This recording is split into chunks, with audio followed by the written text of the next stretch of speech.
명절 세 번째 37보리분법에 대해서 알아보겠습니다. 37보리분법을 37조도품이라고도 이야기하죠. 자, 초기 불교에서는 수행 방법으로 37보리분법을 제시했죠. 그 내용은 사념처, 사정근, 사여의족, 오근, 오력, 칠각지, 팔정도 이렇게 7가지가 있습니다. 그 7가지를 하나하나 뜯어보면 37개다 이런 이야기죠. 그래서 이것을 우리가 이제 나열을 한번 해보려면은 막 헷갈릴 수가 있으니까 제가 한 가지 또 말씀을 드리면 444, 5578 이렇게 알고 있으면 됩니다. 444는 사정근, 사념처, 사정근, 사여의족, 55는 오근, 오력, 78은 칠각지, 팔정도 이렇게 444, 55, 78 이렇게 알고 계시면 됩니다. 사념처는 4가지 마음챙김의 확립, 사정근은 4가지 바른 노력, 사여의족은 여의하다, 그죠? 그러니까 4가지 성취 수단, 오근은 5가지 기능, 오력은 5가지 힘, 칠각지는 7 깨달음의 구성요소, 팔정도는 8가지 견사업, 명진염정, 바른견해, 바른사유, 바른말, 바른행위, 바른생계, 바른정진, 바른마음챙김, 바른삼매 이렇게 8가지가 있습니다. 그런데 이 하나하나에 대해서 또 이제 설명을 간략하게 하고자 합니다. 먼저 맨 마지막에 팔정도 이야기를 했는데 이 팔정도에 다 포함이 돼요, 사실은. 그래서 팔정도만 알면 됩니다. 그래서 아까도 얘기했지만 이 37가지 중에서 어느 한 가지만 우리가 골라 가지고 내한테 맞는 거를 수행을 하면 된다 이렇게 말씀을 드릴 수가 있는데, 그 팔정도는 우리 익히 이제 잘 알고 있는 부분이니까 팔정도로서 수행하는 것도 좋겠다는 생각이 듭니다. 사실 팔정도로서 수행하는 분이 많습니다. 의외로 생각보다는 많으니까. 어쨌든 37조도품 중에 한 가지를 선택할 때 어느 것이든지 관계없지만 팔정도로 수행을 하면 우리가 기 공부를 했기 때문에 더 용이하지 않겠느냐 이런 생각을 해 봅니다. 그런데 이 팔정도는 사성제의 도성제에 포함이 되잖아요. 그래서 아난존자가 말하기를 사성제를 코끼리 발자국에 비유를 해서 이야기합니다. 코끼리 발자국이 거대하기 때문에 코끼리보다 작은 동물의 발자국은 그 안에 쏙 들어간다. 그런 것처럼 사성제가 부처님의 핵심 가르침이다. 이런 이제 뜻으로 이야기를 하죠. 자, 그러면 그 사념처부터 조금 더 설명을 해 보겠습니다. 사념처는 4가지 마음챙김의 확립이라 했는데 그 4가지가 뭐냐면 신수신법이요. 사념처의 신념처, 수념처, 마음심자, 심념처, 그 다음 법념처 이렇게 4가지를 말합니다. 다시 말해서 몸과 수, 느낌과 심, 마음 상태와 그 다음에 법, 현상이죠. 여기에 대해서 주의력을 불러일으키는 하나의 불교 수행법이다.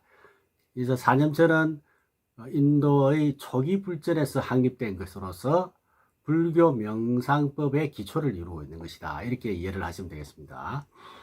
자, 처음에 신념처, 몸에 대한 주의력을 불러일으켜서 그것을 지속시켜 나감으로써 몸의 움직임을 면밀히 주시하거나 또는 시체 등이 썩어가는 모습을 보면서 부정한 것을 연상하거나, 그래서 몸에 대한 애착을 제어하고 다스리는 수행을 말한다. 그래서 우리가 신념처는 신념처의 대표적인 게 몸에 대한 것이니까 들숨 날숨이 교차하는 인중, 그렇게 코 바로 밑에 가운데가 이제 인중이죠. 근데 숨이 들어가고 나가고 하는 그 들숨 날숨이 인중을 이렇게 지나간다는 거죠. 들어갈 때도 지나가고 나올 때도 지나가고. 그래서 들숨 날숨 따라 쑥 들어가거나 나오거나 돌아다니거나 하는 것이 아니라 그 인중에 딱 집중해서 이제 알아차림을 습득하는 것이죠. 즉 집중을 학습하는 겁니다. 집중. 여기에 호흡의 주시를 비롯해서 모두 9가지 또는 14가지 종류의 관찰 대상이 제시되고 있는데, 우선 9가지를 보면 호흡, 그 다음에 신체 동작, 행동, 32가지 신체 요소, 그 다음에 지수화풍 4대 할 때 4대, 시체의 부패, 시체가 썩어 없어지는 것, 각가지 뼈의 모습, 흩어진 각가지의 뼈의 모습 등등 해서 이 9가지 이런 것들이 관찰 대상이 된다. 이런 이야기입니다. 이들 신점처의 하나하나를 수행하는 과정에 대해 경전에서는 다음과 같은 내용을 하나의 상용구로 제시하고 있는데 어떤 내용이냐. 이와 같이 몸에서 몸을 안으로 따라가며 관찰하고 머무른다. 몸에서 몸을 밖으로 따라가며 관찰하며 머무른다.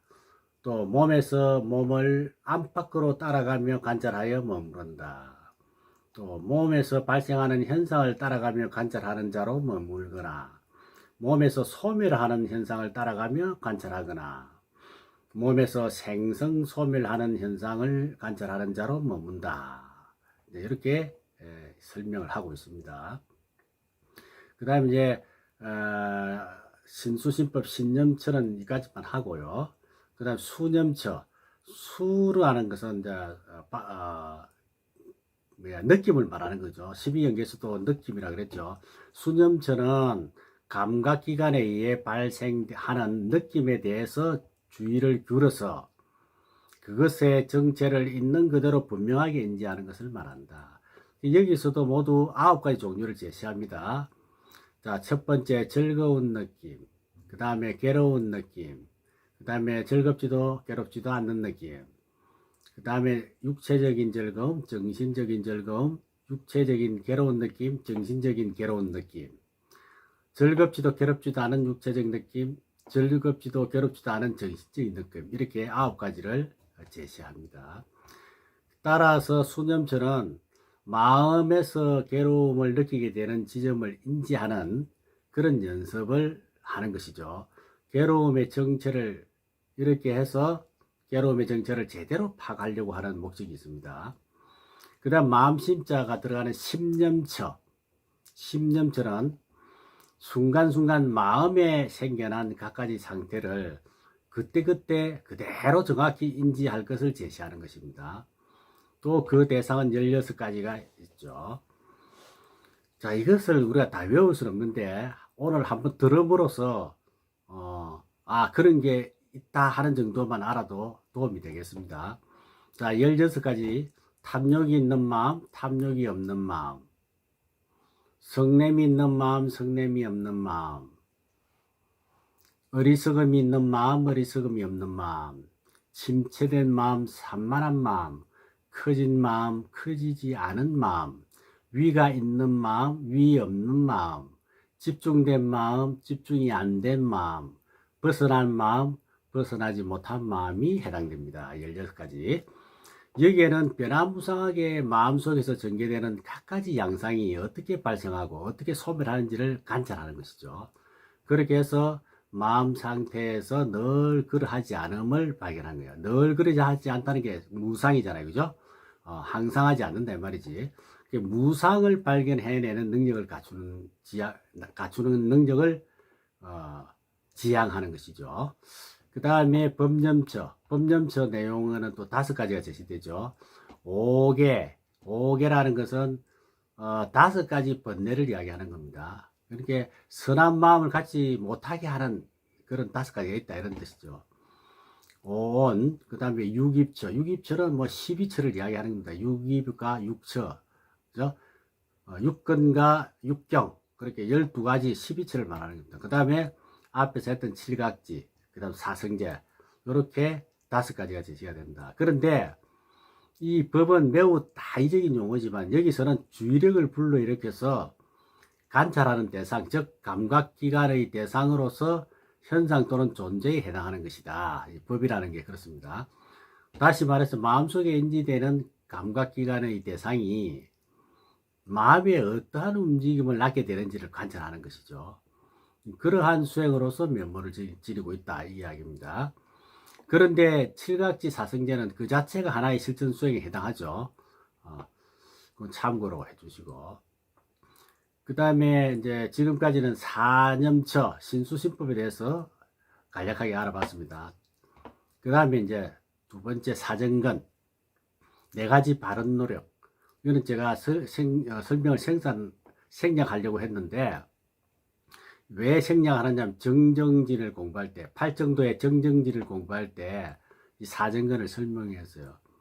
한 번 더 말씀을 드리면, 선안법이 이미 나온 선안법은 더 정장을 시켜라.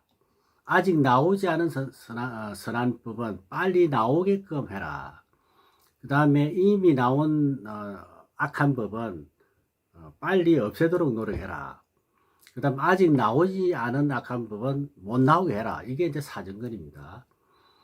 기억이 나시는가 모르겠는데 사정건은 그런 내용이고, 사예의적은 네 가지 성취 수단, 저 언덕에 이르는 네 가지 수단, 저 언덕에 피안의 세계, 깨달음의 세계죠. 그게 이르는 네 가지 수단이 있다.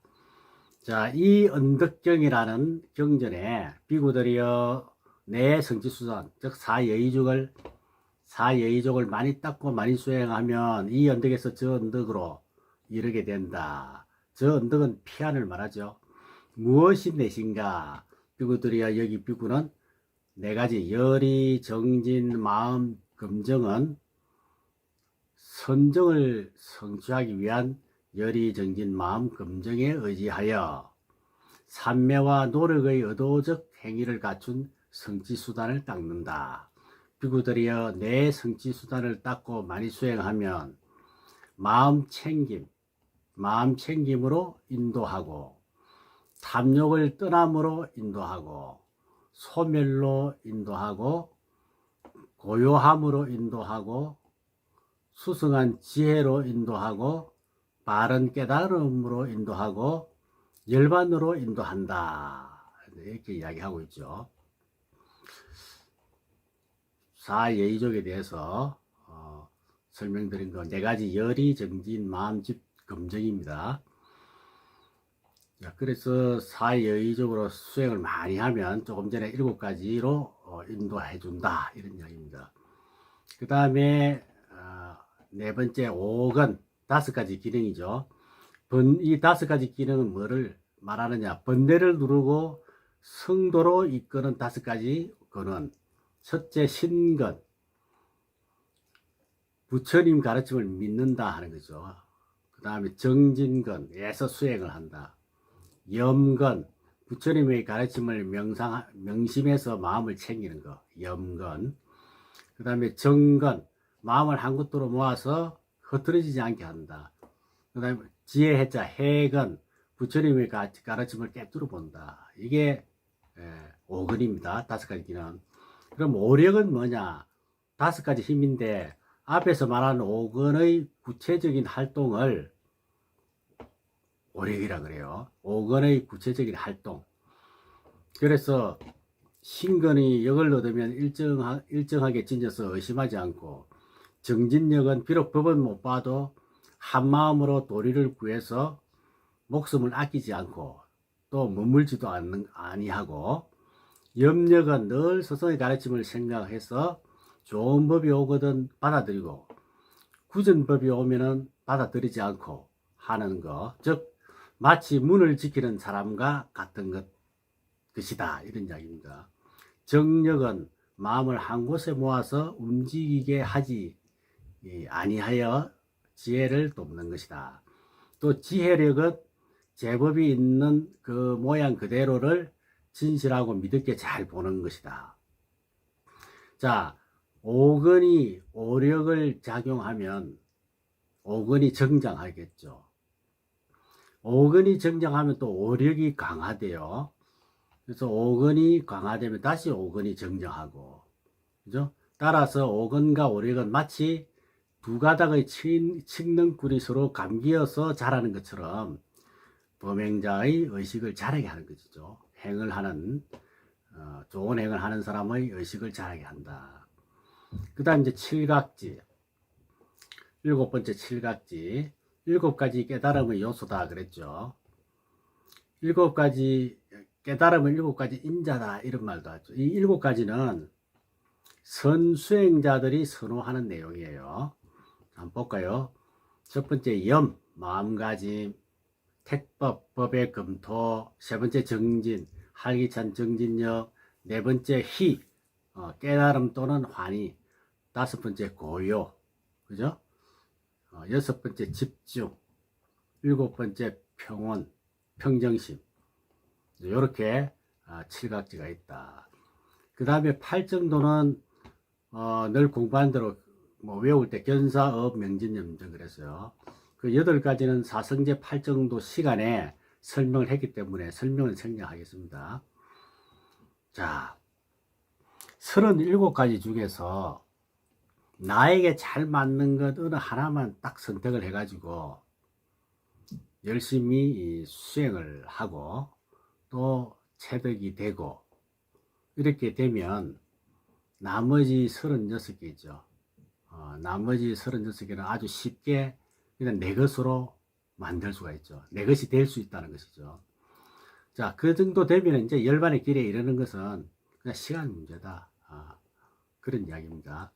그래서 37가지를 제가 짧은 시간에 설명을 드렸습니다만은, 그런 게 있다 하는 정도로 알더라도, 그래도 내가 수행을 좀 해야 되겠다 해서 37 조도품에서 수행 제목을 찾는다면 그 37가지 중에서 하나만이라도 선택을 해서 거기에 맞게 수행을 열심히 이제 하다 보면은 체득을 할 수 있다. 그리고 아까도 말씀드렸지만 하나가 수행하고 체득이 되면 나머지 36가지도 쉽게 수행의 도구로 사용할 수가 있다.